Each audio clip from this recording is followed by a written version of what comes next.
गौमाता के प्रचार प्रसार के लिए बनाया गया रथ को सामाजिक तत्वों के द्वारा शनिवार की रात्रि 3 बजे तोड़ा गया, जिससे गौ सेवकों के दिल पर ठेस पहुंची और सभी लोग गौरथ को लेकर सिटी कोतवाली पहुंचकर आवेदन किए।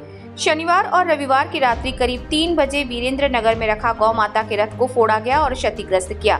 गौ माता के प्रचार प्रसार के लिए, इलाज के लिए, गौ माता के विषय में समझने के लिए गौशाला में विकलांग लाचार गायों को लाने के लिए प्रचार रथ तैयार किया गया था, जिसे सामाजिक तत्वों के द्वारा क्षतिग्रस्त किया गया। सिटी कोतवाली टीआई ने बताया कि हम पूरा प्रयास करेंगे और जिसने भी ये हरकत की है उन्हें जल्द से जल्द पकड़ने का प्रयास करेंगे।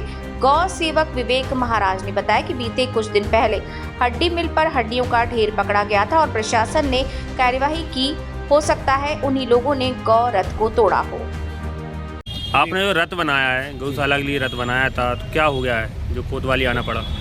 ये असल में रथ बनाया था हम लोगों ने, लोगों को गाय गोवंश के प्रति जागरूक करने के लिए। तो हमारे सभी साथी जो इसमें जुड़े हुए हैं गौ सेवकों के रूप में, वो इस रथ में पूरे सहभागी हैं। और हम अभी भागवत कथा का प्रचार करने की तैयारी कर रहे थे।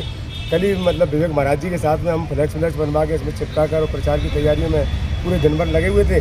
और जैसे ही हम मतलब रात को अपने घर पर रथ रखने गए तो सुबह हमें पता चला कि मतलब इस तरह से रथ को नुकसान पहुँचाया गया। किसने पहुँचाया, क्या लग रहा है आपको? अब मेरे को तो इस बारे में, क्योंकि मेरा तो इस तरह से कोई काम करता नहीं हूँ मैं गौ सेवा का, लेकिन जिस तरह से हमारे तमाम साथी जो गौ सेवक काम करते हैं, और जैसे मुझसे तुरंत विवेक महाराज जी ने पूछा कि रथ में कोई चोरी हुई है क्या। मैंने कहा चोरी कुछ नहीं हुई। तो तुरंत विवेक महाराज जी ने कहा कि चोरी नहीं हुई, इसका मतलब उनके साथ में भी 2-3 दिन पहले जिन्होंने जिस तरह से गौ माता की गोवंश की हड्डियाँ पकड़ाई हैं, शायद उन पर उनका संदेह रहा। और वो शायद मुझे लगता है कि वो उनका संदेह शायद सही है, क्योंकि मेरी तो उस तरह से व्यक्तिगत दुश्मनी नहीं है। लेकिन कल जिस तरह से मैं महाराज जी के साथ घूम रहा था और महाराज जी ने जिस तरह से उनको पकड़वाया है, तो शायद वही जिहादी लोग होंगे जिन्होंने इसको जो ना किया। उसके अलावा और कोई रास्ता मतलब दिखता नहीं, क्योंकि मेरी तो किसी से कोई दुश्मनी है नहीं। क्या नाम है आपका?